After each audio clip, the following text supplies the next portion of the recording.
ปาโถพี่น้องเนาะเปิดภาพมาพี่น้องเนาะก็มาอยู่สวนเบาเตียงนั่นเองนะพี่น้องเนาะบรรยากาศมืดครึ้มคือเก่าคือเดิมพี่น้องเนาะปาโถมาอยู่ทาง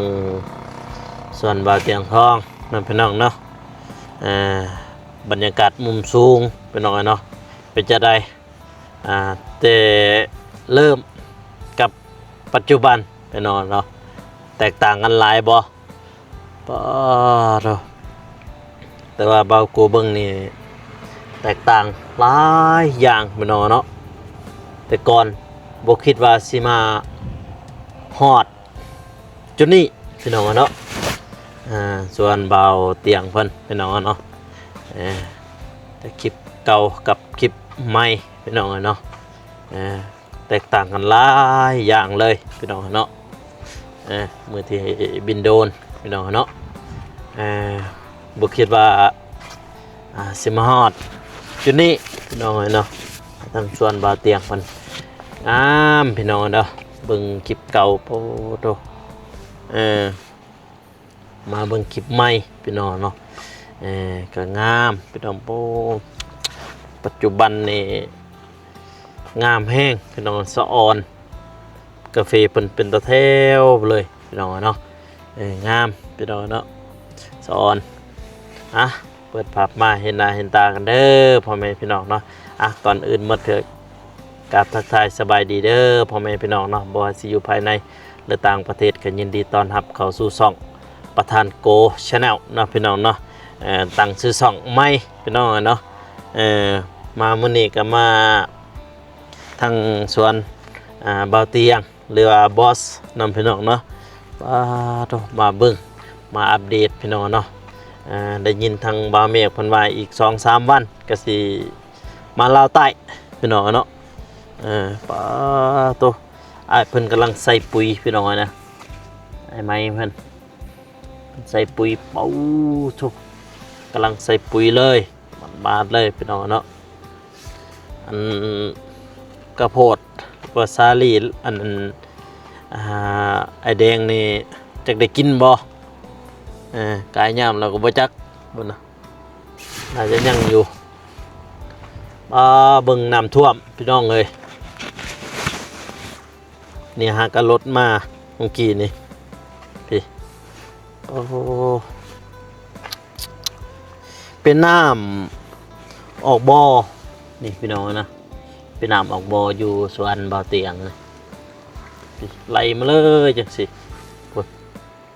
กำลังไหลมาเลยพุ่นทุกคนแถวนั้นถึกน้ำบวมเบิดเจอน้ำแบบว่ามันอมน้ำพี่น้องเนาะอมน้ำบวมเบิดพูโธ่นี่พี่น้องเอ้ยน้ำออกบ่อปอโธ่นี่บ่อยู่สวนบ่อเตียงพี่น้องนะสิเหลือบ่อันนี้นี่กาแฟนี่อมน้ำบัดนี่เห็นบ่บัดนี้จนบ่เกิดเห็นบ่บ่ขึ้นเลยเห็นบ่โธ่โอ้เบิดแถวนั้นแม่นเบิดเลยพี่น้องอมน้ำเบิดเลยแถวนั้นบ่เกิดพี่น้ำออกบ่อโธ่พุ่นน่ะโอ้วังแห้งนึงนี่สนามปลาเลยสนามกอกอยู่เฮือนเลย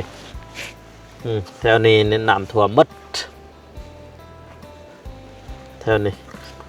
เห็นบ่ต้นนี้ยังบ่เกิดเสริมมาใหม่แล้วยังบ่เกิดพี่น้องเอ้ยเจอถึกน้ำแบบมันอม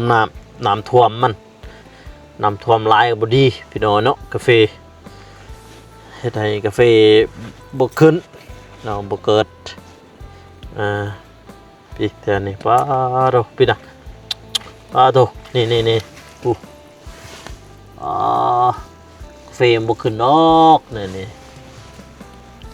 ตัวเบิดแถวนี้บนกล้วยเหรอเจอน้ำออกบ่อซ้ำน้ำบาดาลทางลาวของน้ำออกบ่อ แต่ว่าฟังไทยบ่ฮู้ว่าน้ำจังไดเกิดพี่นี่ถ้าว่าแถวนี้ก็ใครแน่เห็นบ่มันขึ้นอยู่น้องอันนั้นนี่ขึ้นอยู่แบบนี้บ่ถึกน้ำเด้ถ้ามันถึกน้ำแล้วบ่เรือเลยพี่ผักกูดสะออนผักกูดน้ำไหลแห้งได้พี่น้องเด้โอ้เบิ่งเอาหั่นน้ำไหลแห้งขนาดพุ่นนะน้ำนี่ก็ได้ยุพี่เบิ่งบ้าโตบ่คิดว่าสิมาฮอดจุดนี้พี่น้องเนาะชวนบาเตียงเบิ่งในคลิปที่เฮาบินโดนนั่นนะแตกต่างกันหลายอย่างเลยพี่น้องเนาะกับส่วนนี้ไอ้ไม้กำลังมาใส่ปุ๋ยน่าจะเป็นมือว่านนี่แหละมันมือว่านกับมือซื่นเนี่ยเพิ่นมาใส่ปุ๋ยเบิ่งตัวแตกต่างหลายอย่างเลยพี่น้องเนาะแต่ก่อนเป็นน้องเบิร์ดเป็นปลาเบิร์ดแถวนี้เป็นปลามาบัดนี้แปนอันเติร์ดเป็นส่วนกาแฟพี่เบิ่งแถวนี้ก็โอ้โหเฟรหรอแต่ว่าน้ำเนี่ยคือเห็นน้ำพี่น้องเราพูดเนาะโอ้โชน้ำไหลบางแห้งเลยนี่น้ำแต่ก่อนท่วมมืดแท่นี่ตอนน้ำไหลแห้งช่วงน้ำท่วมฮันบ้านเบาโกก็ยังน้ำท่วมนี่มองในแห้งคักปลาเนี่ยมันขึ้นเลยมันทึ่งๆพี่น้องนะปลาโดดขึ้นมาเลยทึ่งๆพอตะกี้มเป็นน้องเลยอยู่นี่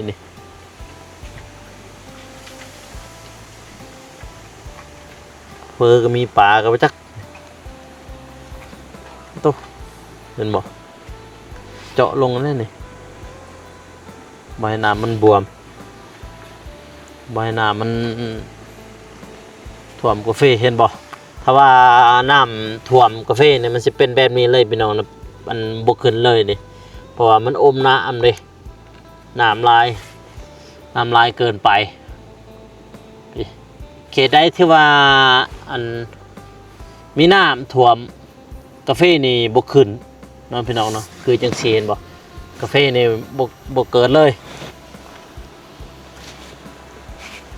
แต่ถ้าได้ว่าที่ว่าน้ำบ่อท่วมมันจะงามมันคือแถวถึงงามเบิดพี่น้องเนาะ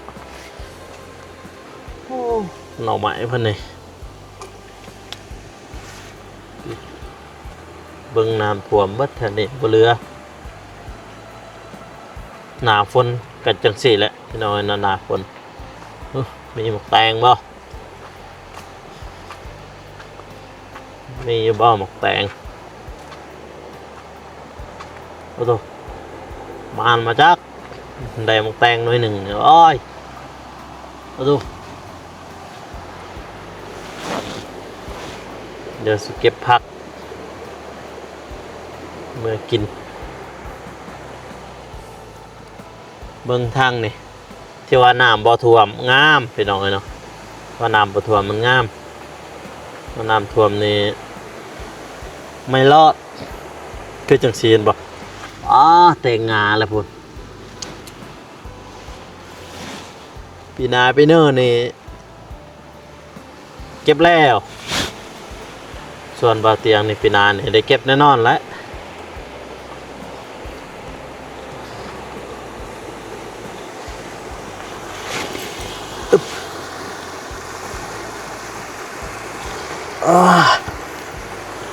เก็บผักก่อนเดี๋ยวงั้นขอเด้อไปกินอาหารเพลนอาหารเที่ยงสะอ้อนเนาะป่ะป้าทุกสะอ้อนอยู่สวนพอดี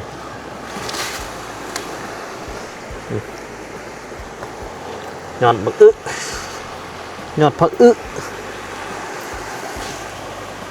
ทางไทยเอื่นจักยังทางฝั่งไทยเราโก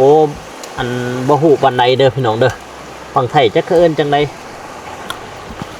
ก็คอมเมนต์มาแน่เนาะฝั่งไทยก็เอิ้นแนวนั้นแบบว่าแลกเปลี่ยนความรู้อะนะพี่น้องเนาะพอบ่กูบ่ฮู้เด้ในไทยนี่เอิ้นอันนี้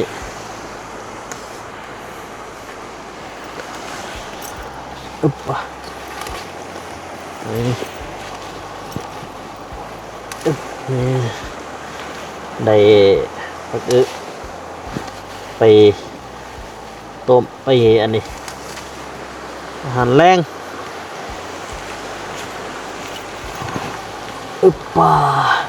เมืองน้ำกับไหลแห้งขนาดเลยจวดเลยพี่น้องเนาะน้ำนี่ก็ได้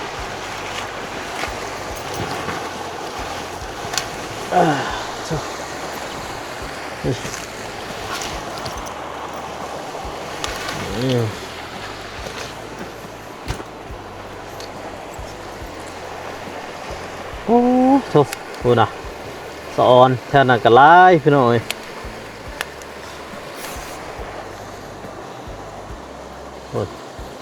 ทางลุมพันแมนเบิดเลยฮันมันจะย้อน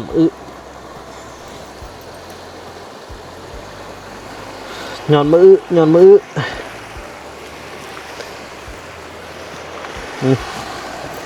มันจะย้อนมือ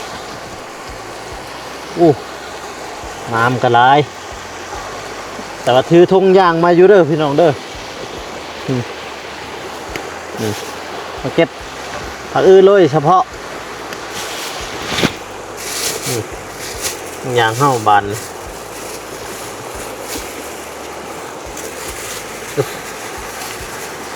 จีก็ว่าอยากให้บอกโกไปหาน้องนูแน่เดี๋ยวสิไปหาน้องนูอยู่เพื่อนจะได้เจ็ดยูทูบเบอร์เดือนนี้น้องนูเป็นยูทูบเบอร์นะจ๊ะน้องนูเป็นยูทูบเบอร์หารายได้นะพี่น้องเนาะเปิดเลี้ยงลูกสอง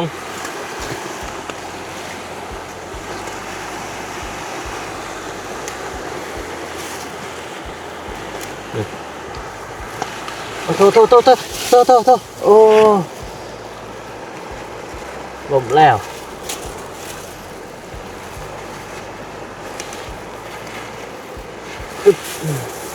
โอ้มันจะหยอดยังไง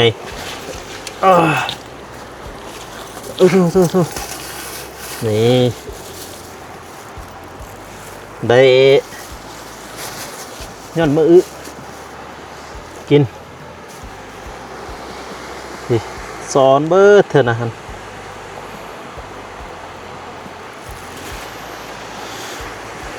สลายน้ำนี่แหละมีน้ำโทษมันจะน้ำปักพาบนาจะสิยาตีคือเห็นเบาหนงแล้วเก็บอยู่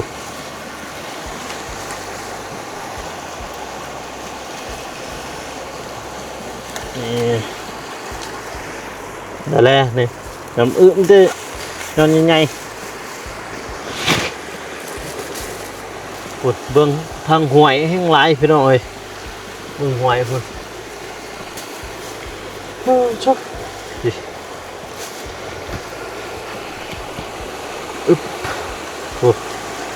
ผักหวยนี่โอ้โทษลงสะดุดตกสับ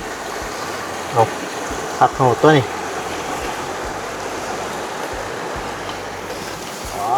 จ้ะนี่อึบป่า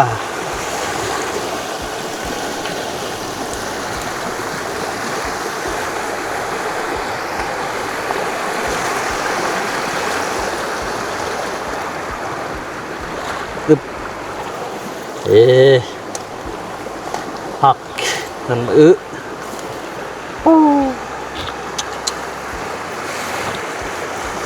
นี่มันจะโตงามน้องเลย ก็บไปฝากสนูบ่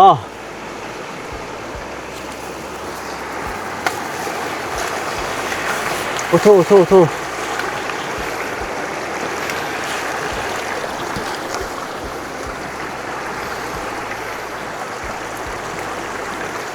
คุณเนาะสะออนเด้นี่เนี่ยสิใส่กับบ่มีเด้อโอ้มักอึนี่มักอึโอ้โถหักเลยถอยทับถอยก่อนบ่ไหวเลยจ้า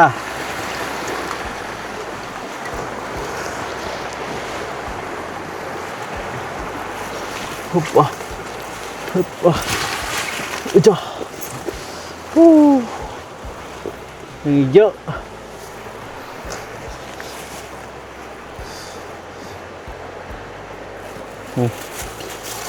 พอได้กินหน่อยนี่เต็มแล้วเต็มถุงหนึ่งเอาไม้กวาดใส่ถุงเอาใส่ถุงให้กำลังใจ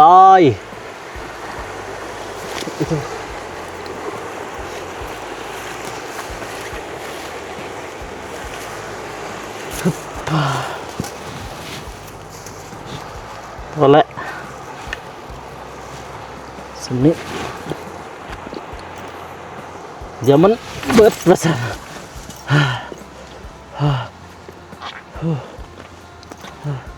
ได้แล้วได้พักดิเบิ่งกาแฟเบิ่งนี่โอ้จ้ะเมื่อยเป็นบอลเสริมมีตัวละเสริมนั่นตัวเสริมก็มีป้าสะออนเธอถึงพี่น้องนะป้าโธ่เมื่อยเก็บผักได้ผักกินถ้าสนูอยู่ก็จะไปให้สนูเลยโอเคบ่พี่น้องว่าโอเคบ่กันสนูอยู่นี่สิไปให้สนูเลยเนาะโอเคบ่พี่น้องโอเคคอมเมนต์มาเด้อจ้ะพี่สะออนแถวนี้ใหญ่อะไรพี่เด้อบ่เตียงเลยกาแฟเจ้าสอนเลยพี่งามเขียวลุ่ม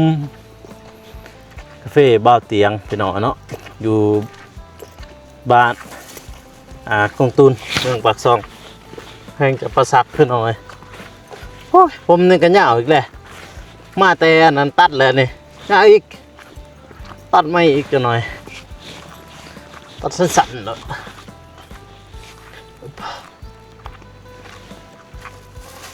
ขอมาแข่งแล้วก็มะเขือ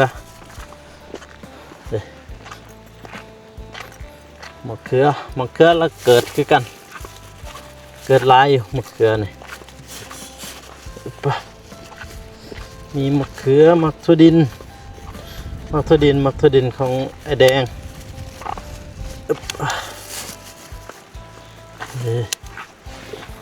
ขอมะเขือไปเห็ดปนเด้อบ่าวเตียงเด้อขอมะเขือเจ้าแน่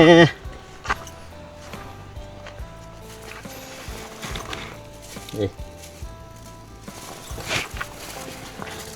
ขอมะเขือเด้อบ่าวเตียงเอ้ย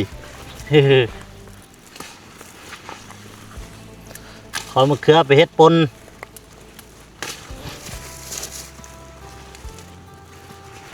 อยากกินปนมะเขือ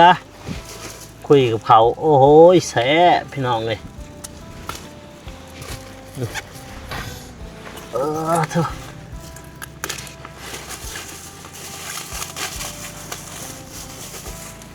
ขอมะเขือก่อน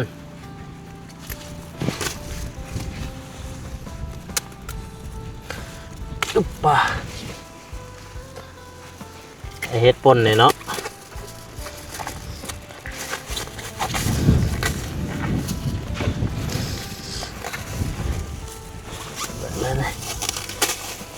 ว้ายทุ่งขาดแล้ว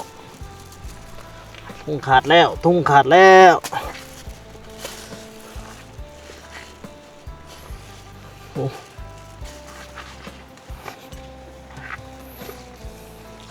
เต็มมาจาก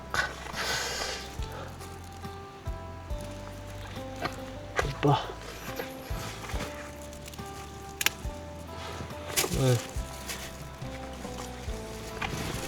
คืออะไร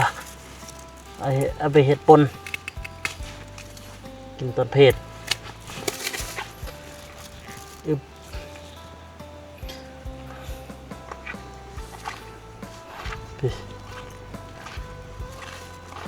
ได้มะเขือ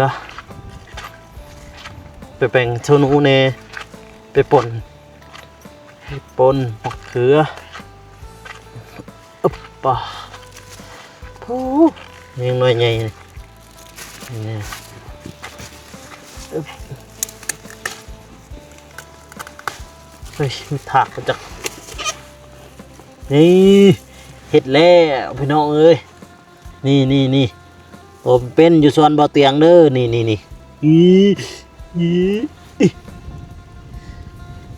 ใหญ่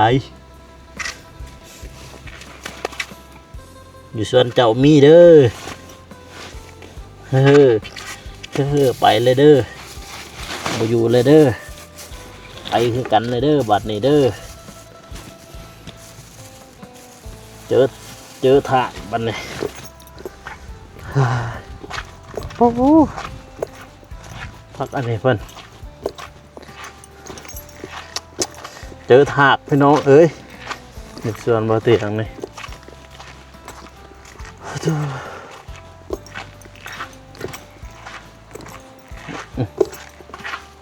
มีถากอีกเด้อส่วนเรานี่หมดธรรมดาเด้อพี่น้องเด้อ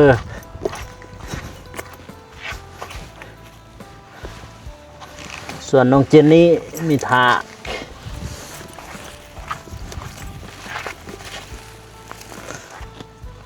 อึบป่า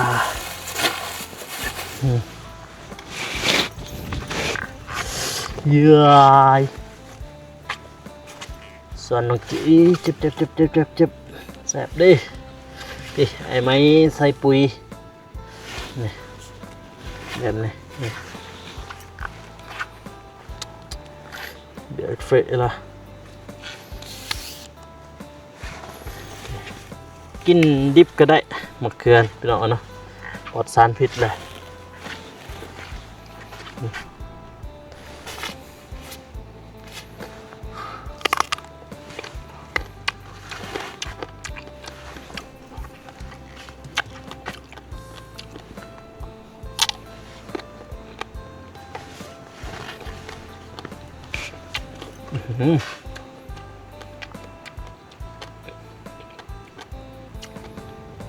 ครับกินดิบก็ได้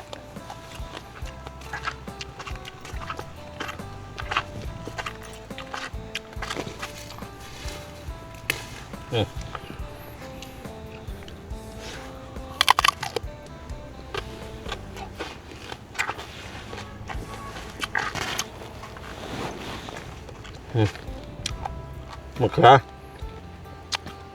กินสดๆจากต้น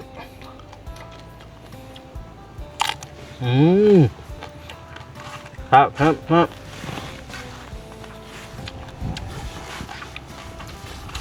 เบียร์กาแฟแล้วยัง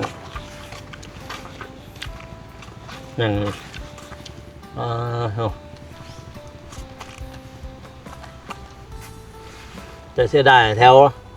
นั่นเนาะมันบ่เกิดหน่อยเนาะแต่ถึงเนื้อเกิดอยู่แท่นะฮะน้ำท่วมมันเด้มีจกไปขุดระบายห้องระบายนะมันนี่บ่มีจกจืดไปขุดแถวระบายน้ำออกหันแบบอันบ่ให้น้ำท่วมบุฟเฟ่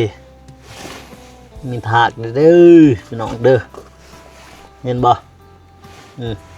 แดงหึ่งแล้วบาดนี่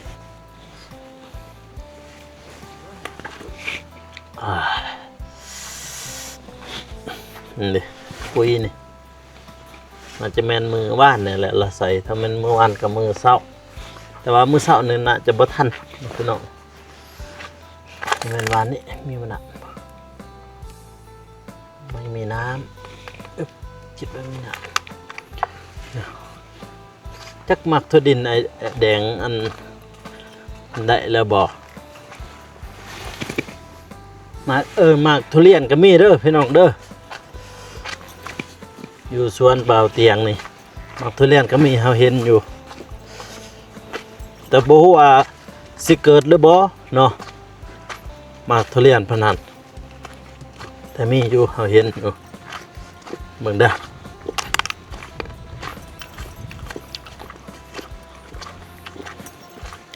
ถ้ากินอ่อนไปมันก็บ่แซ่บเป็นเนาะใช่เนาะมันน่าเห็นอัน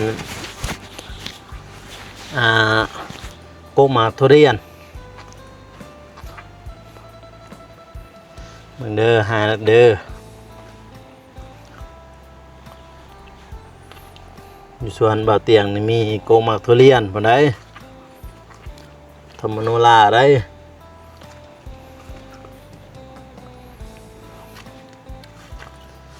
เท่าได้เนาะผมก็ลืมคือกันเห็นอยู่มื้อน่ะเด้นี่พี่น้องเอ้ยอยู่สวนบ่าวเตียงมีกุ้งมักทุเรียนพุ่นป้าทุนี่กุ้งมักทุเรียนทุมีฮอดกุ้งมักทุเรียนพุ่นน่ะโอ้